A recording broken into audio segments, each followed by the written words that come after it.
ত্রয়োদশ জাতীয় সংসদ নির্বাচনে 50টির মতো আসনে ছাড় দেবে বিএনপি। তবে এই ছাড়ের তালিকায় নেই জামায়াত কিংবা এনসিপির কোনো প্রার্থী। তাহলে কারা আছেন এই তালিকায়, সেটাই এখন বড় কৌতূহল হয়ে দাঁড়িয়েছে।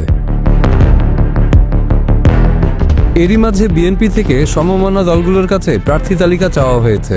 তবে চাইলেই যে বিএনপি ছাড় দেবে তা নয়। জাতীয়তাবাদী দলটি তালিকা পাওয়ার পর যাচাই বাছাই করছেন।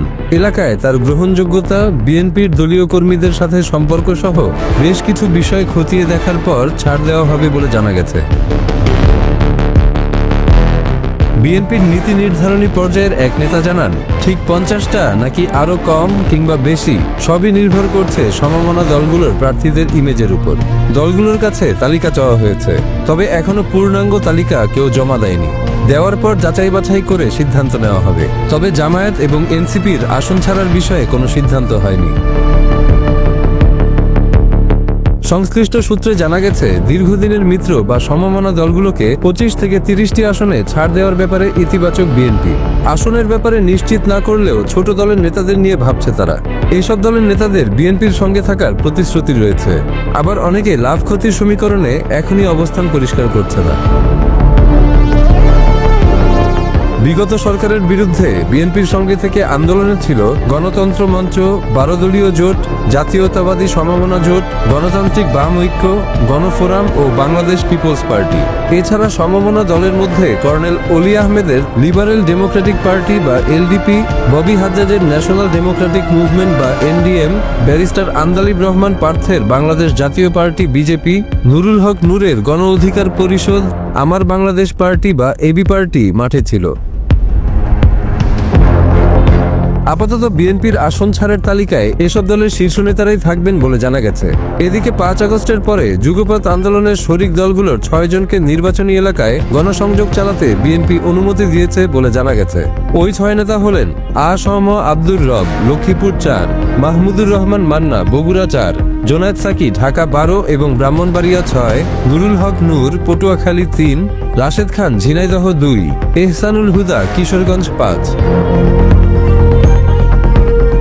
জানা গেছে, সমমনা দল এলডিপিকে 2টি আসন ছাড়তে পারে বিএনপি। এর মধ্যে কুমিল্লার 7 আসনে দলটির মহাসচিব ডক্টর রেদওয়ান আহমেদ ও চট্টগ্রাম 14 থেকে কর্নেল অলি আহমেদের ছেলে অধ্যাপক ওমর ফারুক সানি নির্বাচন করার পরিকল্পনা করছেন। বিএনপি গণ অধিকার পরিষদকে 2টি আসনে ছাড় দিতে পারে। ইতোমধ্যে গণফোরাম বিএনপির কাছে 16 আসনের একটি তালিকা জমা দিয়েছে বলে জানা গেছে। জাতীয়তাবাদী গণতান্ত্রিক আন্দোলনের পক্ষ থেকে বিএনপিকে সম্ভাব্য প্রার্থীদের তালিকা দেওয়া হয়েছে। বাংলাদেশ জাতীয় পার্টি 5টি আসন চেয়ে বিএনপির কাছে তালিকা দিয়েছে। এর মধ্যে দলের চেয়ারম্যান ব্যারিস্টার আন্দালিব পার্থ ঢাকা 17 এবং দলটির মহাসচিব আব্দুল মতিন সাউদ ঢাকা 5 আসনে নির্বাচনী গণসংযোগ চালিয়ে যাচ্ছেন। জানা গেছে, বগুড়া 4 আসনে নাগরিক ঐক্যের সভাপতি মাহমুদুর রহমান মান্নাকে নির্বাচনী গণসংযোগ চালানোর জন্য 5 আগস্টের পর চিঠি দেয় বিএনপি। একই সময়ে ব্রাহ্মণবাড়িয়া 6 আসনে গণসংহতি আন্দোলনের প্রধান সমন্বয়ক জোনায়েদ সাকিকে চিঠি দেওয়া হয়। আর ঢাকা 8 আসনে বিপ্লবী ওয়ার্কার্স পার্টির সাধারণ সম্পাদক সাইফুল হক নির্বাচন করতে চান বলে জানা গেছে। বিএনপির লিয়াজো কমিটির সদস্য ও দলটির স্থায়ী কমিটির সদস্য ইকবাল হাসান মাহমুদ টুকু বলেন, বিএনপির সঙ্গে যারা ফ্যাসিবাদ বিরোধী আন্দোলন সংগ্রামে ছিল তাদের প্রত্যেককে আমাদের মূল্যায়ন করতে হবে। আমাদের ভারপ্রাপ্ত চেয়ারম্যান তারেক রহমানও জানিয়েছেন, সবাইকে নিয়ে আগামীতে জাতীয় সরকার গঠন করা হবে।